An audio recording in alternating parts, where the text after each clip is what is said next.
The first Bitcoin protocol and proof of concept was published in a white paper in 2009 by a shadowy individual or group under the pseudonym Satoshi Nakamoto. Eventually Nakamoto, who remained mysterious, left the project in late 2010. Other developers took over and the Bitcoin community has since grown exponentially.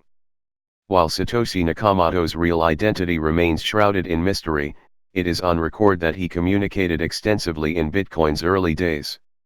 Let us speculate on questions like when he started working on Bitcoin, to what extent he was inspired by similar ideas and what was the motivation for Bitcoin. Creation of the first Bitcoin domain. It is believed that Satoshi started coding Bitcoin around May 2007. He is said to have registered the domain bitcoin.org in August 2008.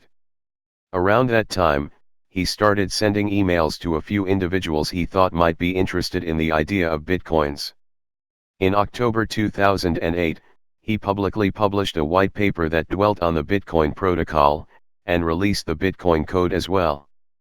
Then he stayed in contact for about 2 years, during which he interacted actively in forums, communicated with several developers, and later he also submitted patches to the initial code. He maintained the source code along with other developers, tackling issues as they happened.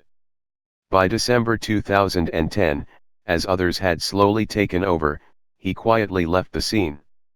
Entities.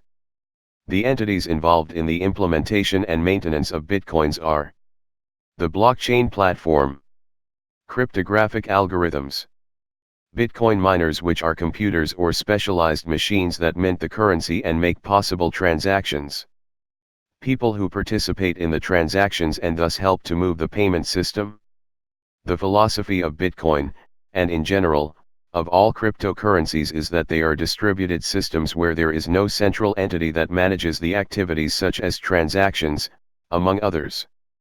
It is a peer-to-peer, P2P, system that operates at the level of participants.